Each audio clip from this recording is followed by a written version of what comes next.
Hey there. Good morning, everybody. Happy Tuesday. Welcome to Chalk Talk. I'm your host, Kim Davis. Man, what a week it's been. So glad to be with you. Happy Tuesday. A lot to get to today. I'm excited about our guest that's going to join us in about 15 minutes. Mike Patton, he has a podcast and he is called Touring the AFC South. And that's what he talks about. He takes a deep dive each and every week throughout the entire year to what's happening in the AFC South. So we're going to talk about what's happening in the AFC South in terms of free agency, who's gone, who has come into the AFC South. We're obviously going to have a focus on the Houston Texans. He lives in Tennessee, so he covers the Titans up close and personal, but he covers the entire league, but with an emphasis on the AFC South. That is coming up. But we are going to start with the NBA and the Houston Rockets. The Houston Rockets have won 5 games in a row. They are trying to make a push for the play-in. I'm going to pull up and give you the latest just on the standings. Now, whether they get there or not, we don't know. But here's the number. Here's where they stand. Where the standings, playoffs. There we go. Okay. So right now, the Rockets are in the 11th spot. They have a 32-35 record. So they're 3 games behind Golden State, who currently holds the 10th spot, right? You've got to be in that top 10 in order to make it in the play-in. The Rockets have won 5 in a row. They're playing in Washington to take on the Wizards tonight. They do face Golden State again. So, anything can happen. I mean, 3 games I don't want to say is a big jump. It's a lot to make up, but it is a bit for them to try to cover. Let me see here. There we go. I was making sure that we're also, hello to everybody on Instagram. Welcome in live on Instagram. Okay. So the Rockets, 3 games behind Golden State for that 10th spot, which would get them into the play-in. Let's talk about what their schedule is the rest of the way. They're playing tonight in Washington to take on the Wizards. Then they come back home to face the Chicago Bulls on Thursday and Utah on Saturday. And then next Monday, they host Portland before going back on the road. So there's still another, they're 32-35, but 12 games or so that are left. They still got some room, right? See, that's 67. They have more than that. They play 82. So less than 20 games left. So we'll see what they can do. They've been without Alperen Şengün. They have been pretty productive without him. And the other thing is this, Jalen Green has been playing really kind of with his hair on fire. He has been playing more of what I think Rockets fans and probably Rockets front office expected from him in year 3, because it's year 3 for him. He was named the AFC Player of the Week for having let's see. The Rockets went 3-0 last week. They dominated opponents by 10.7 points on average. Jalen Green led the way with 20. He's averaging 26.3 points over that time period. Just under 9 rebounds a game. He's shooting 49% from the field and right at 46% from 3. He had a standout performance last week, including a season high 37 points against Washington and a double-double of 26 points and 11 rebounds against a very good Cleveland team on Saturday. So Jalen's been playing really well. Talked to him after the game against the Cavaliers, just about, how this team has rebounded, really, how they're playing without Alpy and really kind of what's going on with him. And if he's kind of finally found his groove, especially since the All-Star break. And here's Jalen Green. I feel like I say it all the time. I think we just come out aggressive. We know what we need to do. We know what we need to do. Play off for a quarter. I think we did that. That's the top 3 defensive team in the league. So really? Why are you so effective offensively as a group against a team that's been at the defensive level season? Well, I mean, we started off pretty hot, and then they went zone. Once they went zone, we seen it as a confidence builder. Just moving the ball, everyone start hitting shots, and did our thing. Are you finding more opportunities to attack with greater spacing now? Yeah, more and more inside out games, just getting to the rim. And then once I start getting going, that's when I start getting to the three. Really just taking what the defense giving me. Was there a concerted effort to try and beat Allen down the floor? I mean, of course, he's a 7-foot shot blocker. You always want to try to beat him down the floor, but just really just the flow of the offense, getting in transition, learning, doing what we do best. You seem very. So that's Jalen Green. Another thing that has been happening is this backcourt has been really good. Fred VanVleet, who has been, a great quarterback for this team all season, leading the way. I think he may have had 16 assists in a game on Saturday. We were joking with him afterwards in the locker room, and he said, man, I should have had more. This guy's make some shots. He said that jokingly. But we also asked him about what's been going on, with he and Jalen, the way that they've been able to convert and run the backcourt. And here is Fred talking about the success they're having in the backcourt. I mean, that's all him. He's been rolling. I got to give him all the credit for that. When he's got that swag and that confidence and making shots at a high level, his reads are getting better. But he's been playing good ball for a while now. It's both ends of the floor. He's guarding. He's taking pride. He's rebounding. So the better he plays, the easier it is on everybody. And he's been playing his ass off. 15 assists. He has been playing really, really well. Okay. Another guy that's been playing well, and you've heard me talk about him here. I like Amin Thompson, right? A rookie player, his twin brothers playing for Detroit, and he just keeps getting better. He's never going to be a great shooter because that's just not who he is, but he does so many other things well. And he keeps learning. I mean, last week we talked to him one day about, setting screens, and he said, I'd never set a screen before.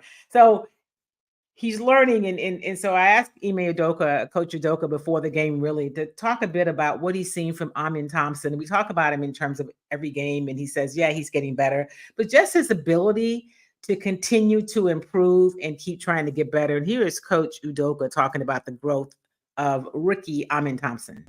Just with the playing time alone, let alone the role or what we're asking him to do.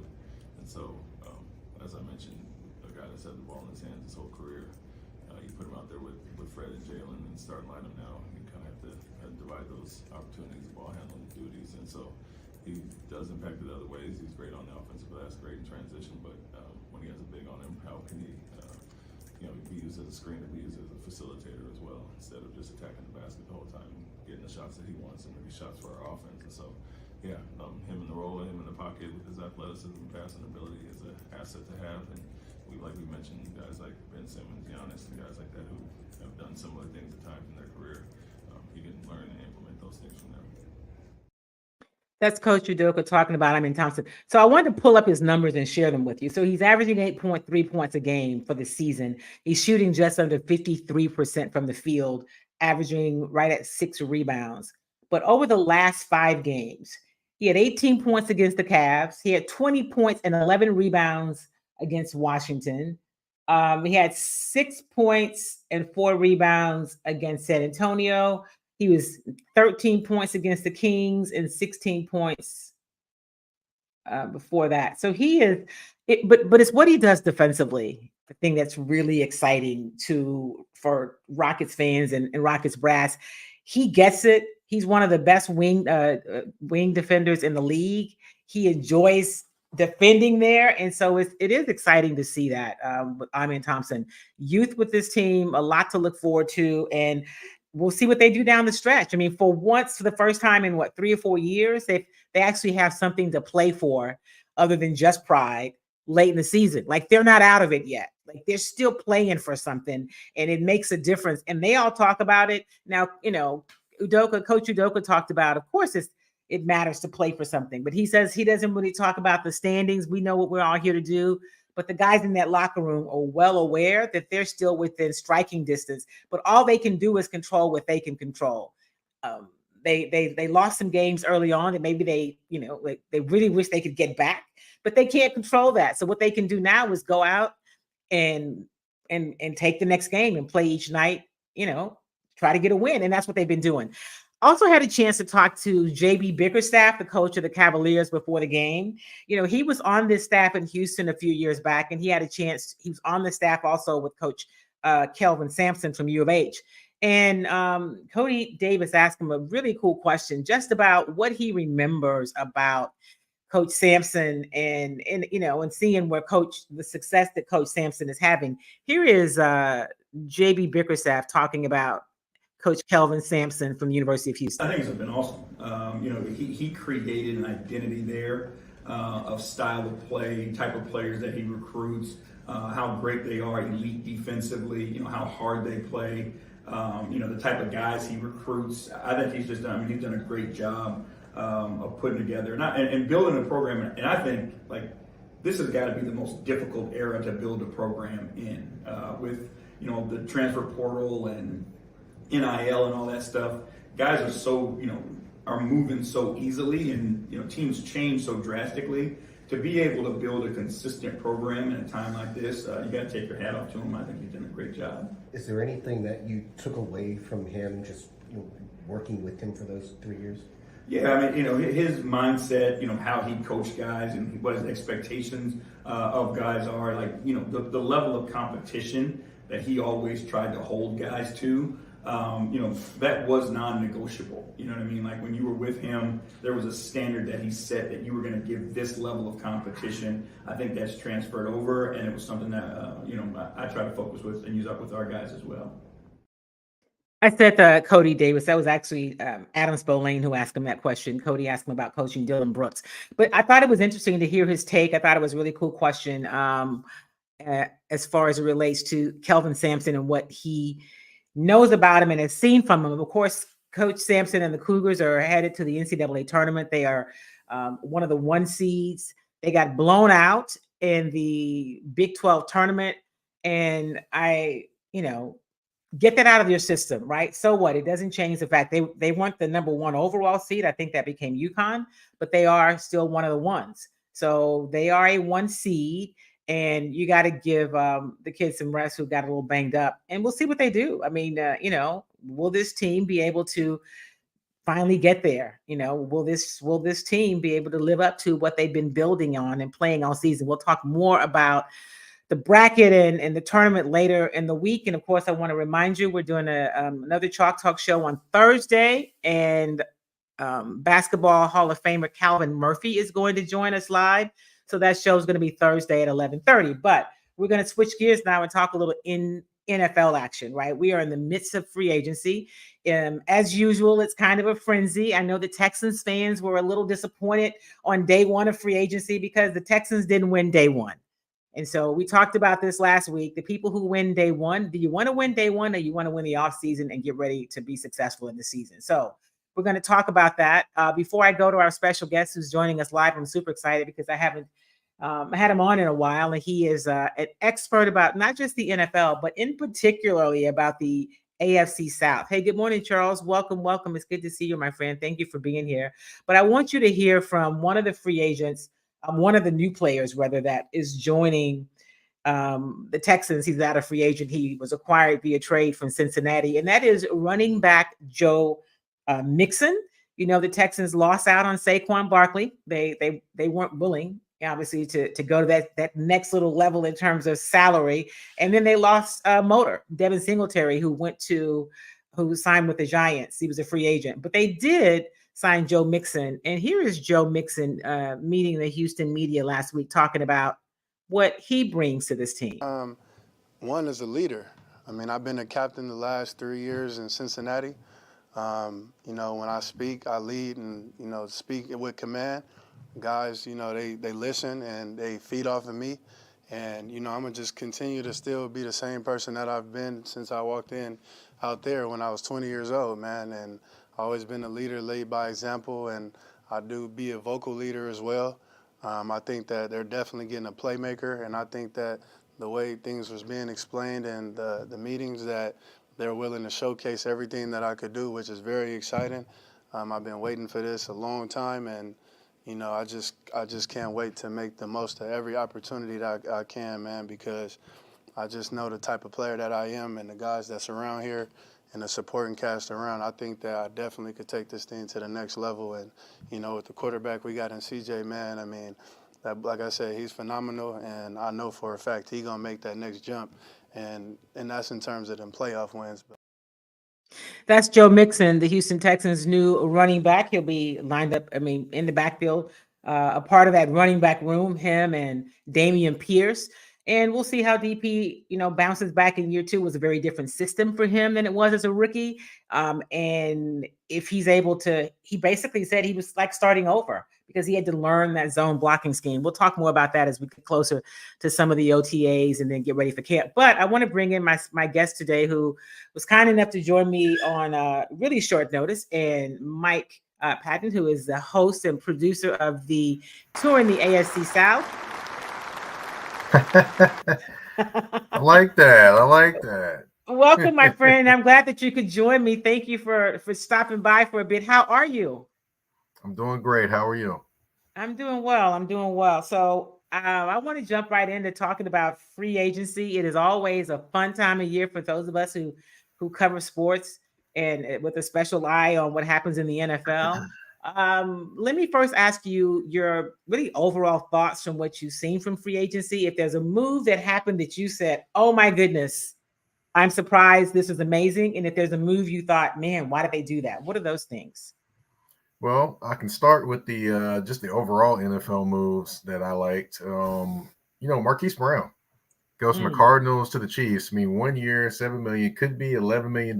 He probably could have went somewhere else, but he goes to the Chiefs, who definitely needed a wide receiver to go along with what they have. They have Rashee Rice, they have Travis Kelce, but they did not have someone else that could actually, be a viable receiver in that offense. So definitely makes Chiefs fans forget about Mr. Valdez Scantling. That's right. What did you see anything? So that's a big one. Before we start talking in particular about the AFC South and really the Texans, I want to get your thoughts about some of the things they've done. I want to ask you about what the Pittsburgh Steelers did. They signed Russell. They got Russell Wilson last week, and then they got Justin Fields. Russell Wilson doesn't cost them anything. A league minimum, $1 million. He's going to get his 39 because the Broncos are on the hook for the rest of it. And they got Justin Fields, and really a steal because the Bears waited probably too late to try to move him, and they took a lower pick. What do you think about those moves, and what do you think it does? What do you expect to see happen in Pittsburgh at the quarterback position? Well, that was one of my steals right there. Russell Wilson, you made him $1 million to be basically $1.2 million to be your starting quarterback. Yeah. And then you get Justin Fields on a steal of a deal. But I will say that actually the Bears had other deals. They probably could have moved him sooner, of course, obviously. But the Bears had other deals they could have made, but they were actually trying to do right by Justin Fields and put him in a position where he wanted to be, not trade him somewhere where he didn't want to go and make him unhappy. So that I can say Poles actually, he did him a solid in that aspect. But it's a great situation for him. He used to sit and learn behind Russell Wilson. If Russell Wilson messes up and gets injured, you got Justin Fields to go to, and you have an actual coach that believes and wants to help develop him. And a offensive coordinator in Arthur Smith. I will say this, just offensive coordinator, not head coach. Head coach, we know what he did. We know he didn't use his weapons there. But I've seen him as a offensive coordinator in Tennessee, and he definitely likes to put players in the best positions to succeed when he's only worrying about being an offensive coordinator, that is. So I'll definitely say this is a great position for Justin Fields, great position for Russell Wilson, and definitely does not really cost them very much at all. Well, Russell Wilson, year before last, right? His first year in Denver, that was just a fiasco, right? And a lot of that, I'm going to say, was Nathaniel Hackett.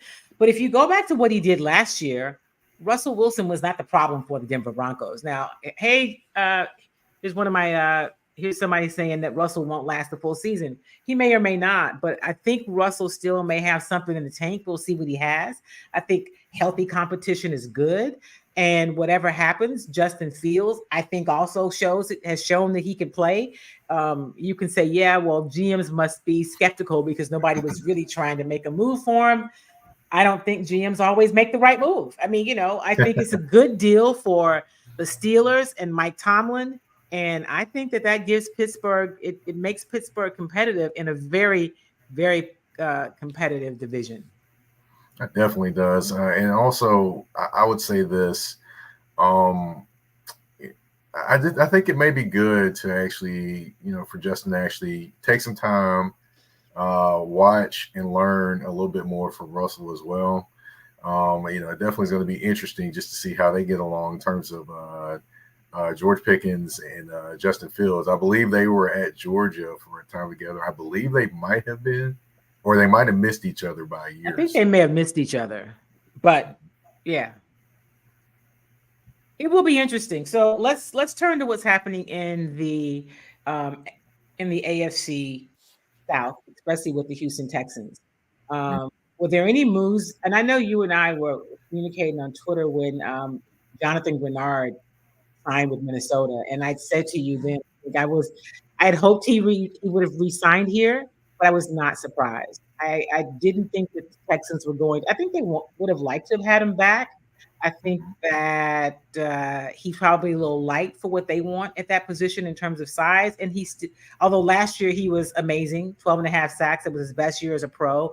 He was healthy for most of the year, but he still did have some injury issues. So I was not terribly surprised that they did not re-sign him. I knew he was going to go and get the best deal for him, and good for him. I really like JG. We're going to miss him a lot. So I'm not terribly surprised by that. I was a little surprised by Blake Cashman, and then of course they went on and got another linebacker that is going to be good for him and them, and also has history with D'Amico. I was surprised by them losing the punter, right? I didn't understand the punter. Cam Johnson has been very effective for this team, and I was a little surprised with Motor, Devin Singletary, because I know they really liked him. So those are some of the people that got away. And then I was still, for me, a little surprised with the defensive line, because immediately after the Texans lost to the Ravens in the playoffs, we talked to D'Amico, and he said, we've got to be better up front. Like his, defensively, the front seven was super important, and especially those interior guys. So they, Sheldon Rankins is gone. They traded Malik Collins. I was like, what are they doing? So of course they've made some moves. But what are your thoughts about what you've seen from the Texans to this point in free agency? I actually like their moves. I mean, I will say this: the Jeff Okudah move. I'm kind of like, okay, it's only a 1-year deal, so it's kind of like a tryout, so it's not that bad. But the deals, I will say, of course, you're bringing in Danico Autry from the Titans, who's off his best year ever as a pro. He is going to be 34 years old when the season starts, by the way, folks. So, just give you a heads up. And then also you have Azeez Al-Shire, which I will tell you, he was, besides Kevin Byard, he was always the person that was going to talk, going to give you time, and he always was, very insightful in terms of the things he said. So you'll enjoy talking to Azeez. Oh, cool. But definitely, I hated to see him leave, the Titans, but it is what it is, and they've got to do what's best for them. So those are two players you basically the Houston Texans basically took from a team that they really, really wanted to keep, but they didn't want to keep at the number that Houston gave them. So those are two players I would say that are definitely going to be impact players, especially Danico, because Danico, for those that aren't aware, played in a 3-4 defense now here in Nashville. And the thing is, he actually can play interior, he can play outside linebacker, he can play defensive end, he can play all those different positions to make your defensive line even more versatile. So I do like what they've done defensively. Offensively, I definitely do like bringing back Schultz at tight end. Gives you a lot more weapons as well. And they're definitely positioning themselves to make a deep run in the AFC this year. What do you think about Danielle Hunter? him coming in at defensive tackle. I think that was, he can be super productive for them. And you also mentioned they also signed, in terms of, I talked about what's happening up front, Khalil Davis, the defensive tackle. Those are a couple other moves they made defensively. So your thoughts about those players? I would say Khalil's probably more of a depth piece. So, Yeah. you do need depth up front, and especially in a D'Amico Ryan's defense, you do need depth up front. So that's a depth piece. Daniil Hunter, he actually took less money to come back home. He actually hit folks. So I definitely say that was a good deal there. They I would say maybe banked on him wanting to come back home, and he took less money than he probably could have got guaranteed somewhere else to come back home. So, and he also is 29, folks. He isn't like 32, 33, 34. So he's still in the prime of his career. So it definitely was a very, very impactful signing to get the best pass rusher on the market to your team. That's huge. And it frees up Will Anderson too. It frees up Will Anderson. Yeah, Will, I've seen some. I haven't talked to Will yet, but I've seen some things he said, and he's pretty excited about it. We talked a little bit about offensively. You mentioned Schultz. I'm okay with it.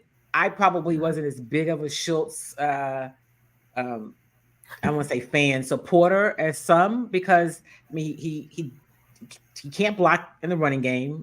That's not something he does well, and just I felt like he missed a lot of he just dropped a lot of balls in his hands, and that was a problem for me. But in terms of what's out there, it's not a problem in terms to me for what they gave him, and then it depends on how well Jordan. I mean, how well Brevin Jordan, continues to grow and improve. Neither of them are really great in the blocking game, but we'll see. Not a bad move. There was some familiarity with CJ. That's important. But at running back, they went out and signed Joe Mixon. What did you think about Joe Mixon? He too is coming home. Another Houston area guy. I actually thought he was going to end up in Nashville. I actually at one point thought he would. But when the Titans signed Tony Pollard, I knew that was off the table at that point. But definitely a guy that can catch the ball in the backfield, runs the ball very, very well and very hard, and he can still hit the edges when he needs to. So he's a very versatile back that does all the different things that this offense requires and needs, and he fits what they need because, I hate to say it, but, they needed a back, and a particular gentleman that was great as a rookie does not fit this offense. So Dameon Pierce, who we all really like, he just doesn't. It's a different scheme, and it was hard for him. And I don't know if in year 2 he picks it up better, and so maybe he comes in and maybe he can have some success in the special teams because he did that a bit, and maybe he can come in a tandem role. But I don't see him being the starter. I just don't. He just hasn't been able to find his footing in this offensive scheme. Right. He definitely hasn't. It just seems awkward when he's out there, to be honest. Yeah. And he's not a third down back. So it's kind of like, you kind of, so I could see them drafting a running back this year that fits that scheme more. And unfortunately, I don't see him getting very many carries. If, he's probably going to be the kick return guy. Right. Unfortunately. Right. Well, if he can do that, well, so be it, right? It's always good to have those. They signed some other guys in terms of brought guys back in depth. They brought in Lonnie Johnson, who'd been here before, was actually drafted by the Texans, was at the Saints. He's really more of a special teams guy, and then I guess gives them some depth. They re-signed Eric Murray and Desmond King. So, doing some things with the secondary. I think people are still waiting on the receiver position to see what they do. I knew they weren't going to go big in terms of money, with a guy like Mike Evans, who I didn't really think was going to leave Tampa. But what do you think about them at receiver? I think if Tank Dell comes back and he's healthy, I still think they probably should add a piece there, behind with D'Amico and Tank. You need somebody else. They re-signed Noah Brown. He was here last year when he was healthy.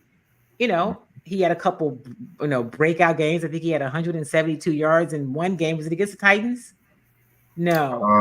No. It was. I can't remember who that game was against. It may have been against the Jaguars, but he had 2 games back to back over 100 yards, and in one game he had 172 yards receiving. So, but they do need to add another piece to that running back room, in my opinion. Yeah, definitely the running back room and the wide receiver room. It just, to me, I mean, wide receiver. Yeah. I know what you meant. I know what you meant, but they need to add them at both, to be honest. But just looking at the wide receiver room, you kind of miss, besides Tank Dell, you miss that top end speed that's right there. Mm-hmm. I will say that Nico definitely can run, but he's not necessarily a speedster. So you need maybe a medium-sized guy. You got Tank Dell, the little short guy that can run, and you got the tall guy that can make things happen. But you need that intermediate-sized guy. I mean, I like Mechie, but I'm not sure he can be that guy. Depending upon year two, he's going to go through a whole off season this time. Maybe you get more out of him, but I will say that they definitely do need a guy there. Robert Woods that's not the guy. He was solid, but he just wasn't the guy. So the time has passed for him. So I'll say, definitely if they can get a guy in the draft, they can add to this equation in a deep wide receiver draft, might I add. So they can get a wide receiver that's a deep threat. Who knows? They may be able to get Xavier Worthy. Who knows? Wow. Yeah, and I think that's somebody that they would like. I mean, he would be a good fit here.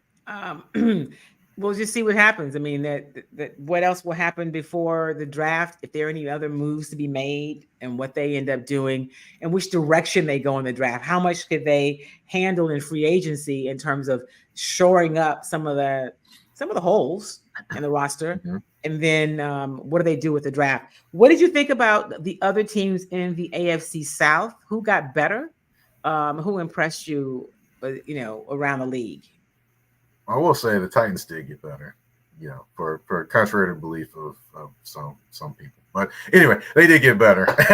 But I will say the center position, they got the number one center on the market, Lloyd Cushenberry. They added him to it, basically getting rid of Aaron Brewer, who struggled in pass coverage, pass protection, I should say. And, from time to time in the running game, get a couple holding penalties. So they definitely upgraded at that position. Added Sadiq Charles, which he's probably going to compete for the right guard position. Nobody really knows. They still have questions at the offensive tackle spots, but they are still better with what they were last year than what they were last year. Of course, adding Calvin Ridley, weakening the Jaguars by making themselves stronger, definitely makes them a more explosive offense. I like the addition of Tony Pollard, and a lot of people were questioning that. Here's the reason why I like it, because now when you replace both backs, say Tony Pollard's out of the game and Tyjae Spears is in, the offense doesn't change. It's very, it's more unpredictable now. And, I do like the addition of Kenneth Murray and, of course, Chide Awuzie. I'm trying to get used to saying his name. Yeah. I probably butchered it just now, but I'll probably have to listen back to it a few times because I don't want to get out there and talk to him and then just butcher his name. But hey, what's up, right? Yeah, right, exactly. But yeah, they definitely have some good additions. They still need help at I still think they need more help at the cornerback position and maybe a safety. Who knows? Maybe a Justin Simmons. They do have a lot of cap space, but you never know. Yeah. As far as the Colts, their theme was we're going to resign all our own players. Basically, that's basically all they did, except for one guy they brought in. So I mean, I got to give them kudos for keeping Michael Pittman Jr. I didn't think he was going anywhere anyway. He probably could have, but I didn't think he was. They have been in talks about L'Jarius Sneed from a couple reports saying it was close and it just broke down. And then, of course, Adam Schefter saying it was never close, they never talked. But, I don't know if I believe Schefter over the other two people reporting it. So, yeah, because Diana Rossini is pretty accurate. So, she's pretty accurate. Yeah, I'm with you. I kind of tend to lean toward Diana. And I know Schefter's got the name and he's got just the history of doing it for so long. But Diana's she didn't really miss. Right. Yeah, she definitely doesn't. She's been pretty solid. And definitely with the Titans, she doesn't, because I mean, it was almost like boom, she'd have that information for anybody to have it. But as far as them, of course, they did get Joe Flacco, which I would say he's a better backup than Gardner Minshew, because Gardner Minshew used to drive Colts fans crazy, running into sacks all the time. He's running outside the pocket. He's got the ball in his hand. He's holding it. Somebody's open. but he's still holding the football, and then he gets sacked, and I'm like, okay, what are you doing here, man? Yeah. What are you doing? But they're definitely happy with that addition.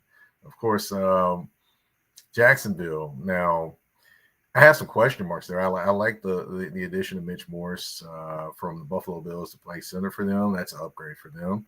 I do like the addition of Eric Armstead. He definitely is going to help them stop in the run because Lord knows they have been built like a donut defensively for the last few years. For those that aren't aware, donuts, it's solid on the outside, but then and nothing in the middle.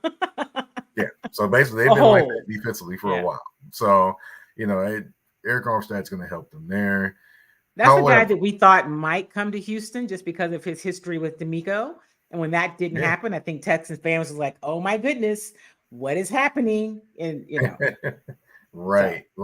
He almost. I mean, a lot of people thought he would maybe come here just because of the connection with Rand Carthen too, here in Nashville. So that was a thought. And of course, they missed on Eric Armstead and DJ Reader, which apparently I heard per Toronto Davenport, it was very close to happening. DJ Reader coming here coming to Nashville from the Bengals, but it just didn't happen. He ends up in Detroit. But I will say the signing that makes me scratch my head, Gabe Davis, 3 years, $39 million. I know Gabe Davis is a talented wide receiver. I understand that. Maybe they signed him with the intentions. They didn't sign him with the intentions of still working out things with Calvin Ridley. However, Calvin Ridley's in Nashville now, paired up with DeAndre Hopkins, and now they've got Gabe Davis and God, now I'm forgetting his name. Getting scratched. But anyway, they got Gabe Davis as one of their top wide receivers now. And I understand he's very, very talented, but he's also very, very inconsistent. Playoffs, of course, he'll show up from time to time there. He had a big game against the Chiefs. We all remember that game. Of course, they lost in 13 seconds or basically lost the game in 13 seconds, but that's either here nor there. But to me, he's too inconsistent. He'll have great games and then he'll disappear for a couple games. So to me, if they get a consistent version of him, they're doing well. If they don't, you got what you paid for, which is a guy that has been inconsistent throughout the regular season his entire career. So, I'm hoping for him, for Jacksonville's sake, but he's been inconsistent a lot. So that's why I was just like kind of shaking my head. Like, wouldn't your main focus be to get Calvin Ridley signed and then bring him in? They kind of went backwards, and now Calvin Ridley's here, and now they've got 3 wide receivers in Tennessee that you can actually move around all different spots, which is making Titans fans a little nervous, but also making them interested because now the offense isn't very predictable, and it's going to be more of a pass-first offense in Tennessee, which I haven't seen a pass-first offense in Tennessee. It's been a while. Norm Chow was the offensive coordinator. Oh wow! And that was when Steve McNair had his. I think he had his co-MVP year. Wow. Yeah. That's been a while. That's how long ago it's been. Yeah. So you mentioned. Let me ask you your thoughts about Derrick Henry. And did you think that he was moving on, or did you think they may try to sign him? No. I knew it was time.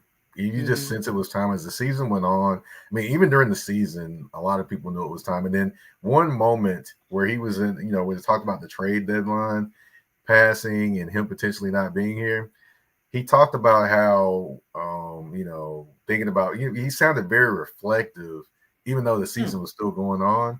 And when he said that, I was like, yeah, he's not here next year. I knew that at that point. I mean, plenty of us already knew that, but it was just kind of confirmed at that point. So when he signed with Baltimore, I knew it was time. We knew we were leaving. You have some people that are still mad.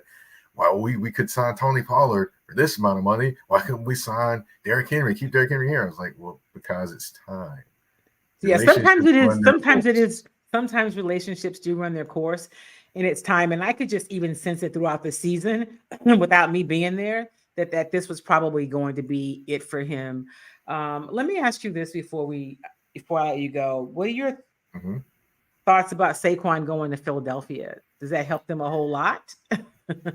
Well, boy, does it help them. Well, if they can get the center position solidified with Kelsey retiring, then I definitely think it helps them because, wow. And think about how many yards he got behind the offensive line that really couldn't block very well. Yeah, Just think about that.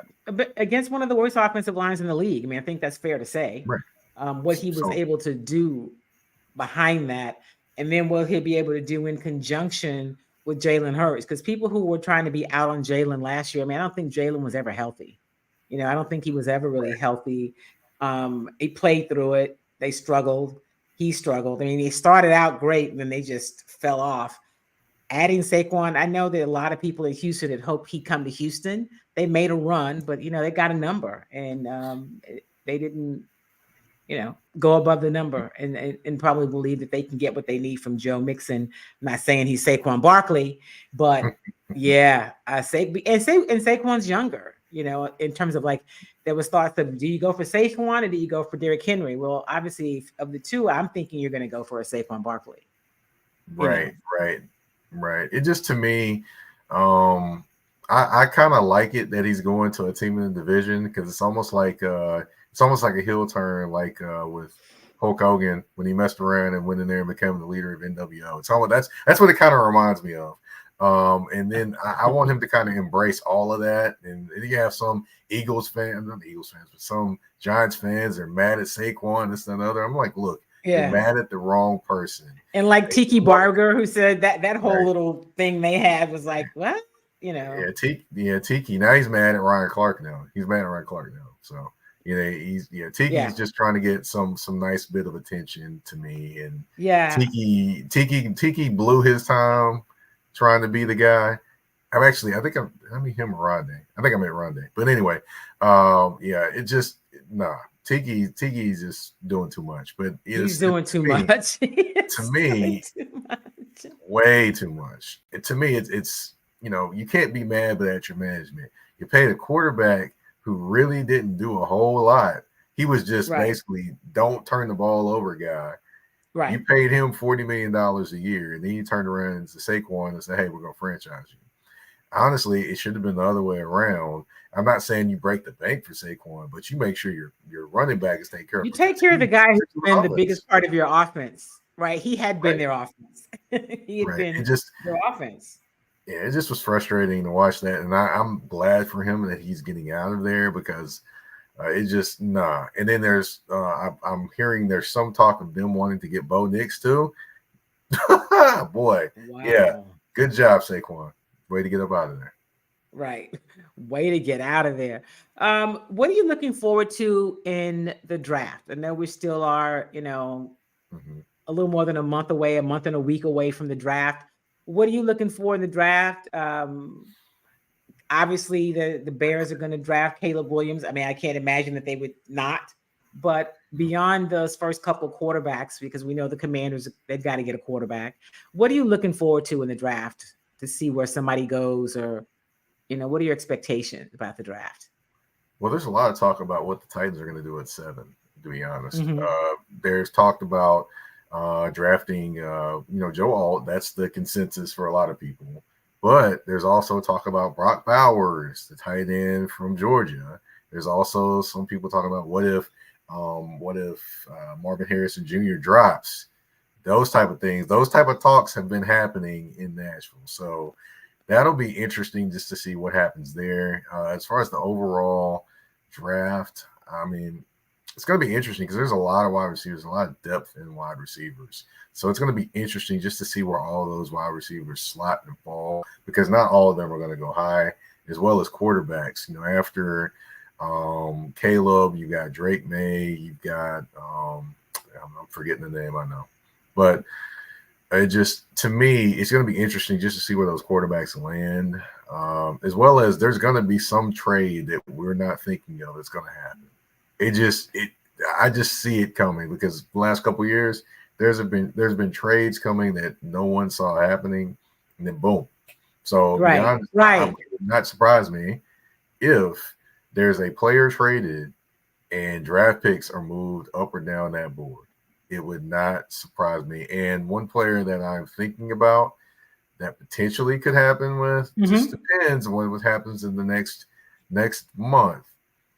you could either see Justin Jefferson or Stephon Diggs. I would not be surprised if anything happened. Now, I'm not saying it's going to happen, Right. but looking at the quarterback situation in Minnesota, and he's got an extension on the table, I'd be a little concerned. And then also in Buffalo, you always hear rumblings about Stephon Diggs. So you You never always do. Yeah, you never know because he doesn't seem terribly happy, and so you just never know. So I've been looking at a lot of the mock drafts. I try not to because they all say so many different things.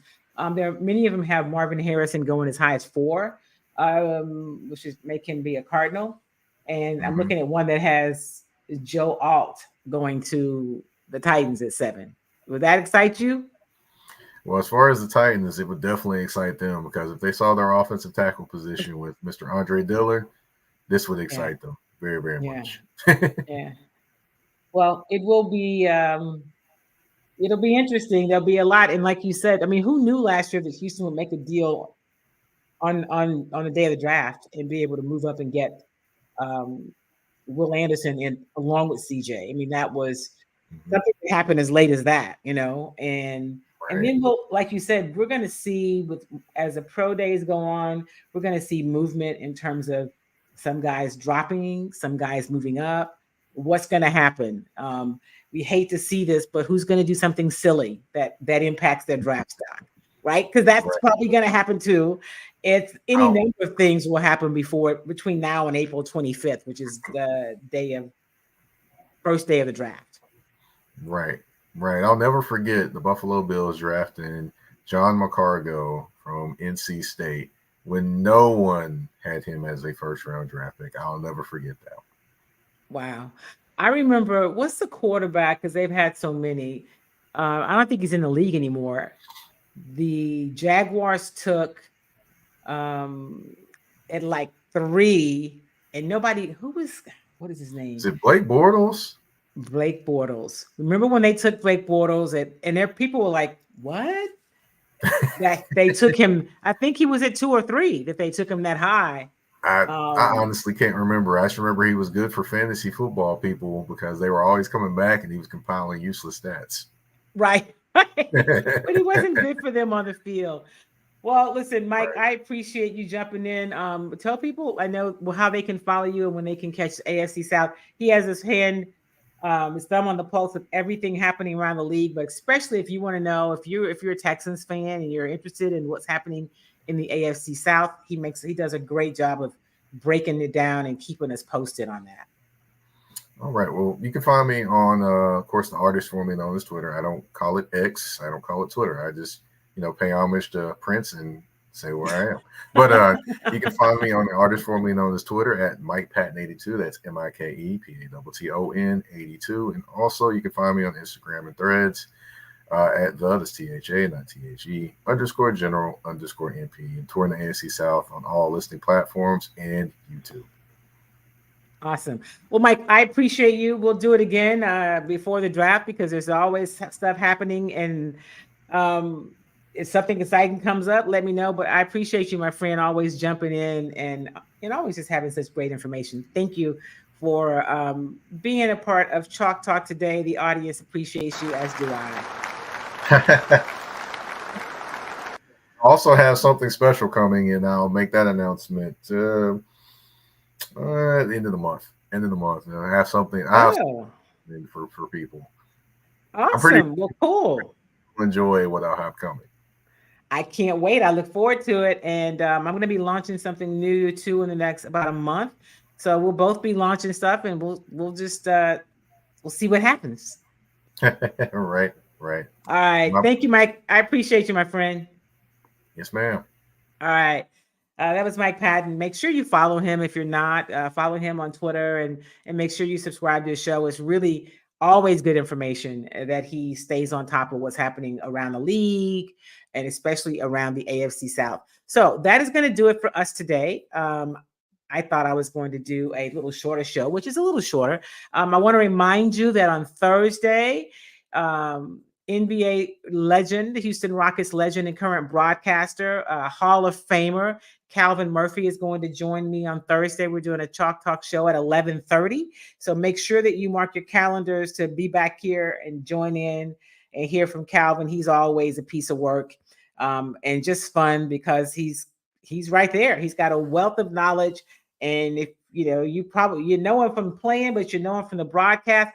I don't know what he's going to have on Thursday. I'm not sure if he'll be dressed yet for the day because, there is a Rockets game that night, but he's going to join us on Thursday. And I look forward to you guys joining me as well.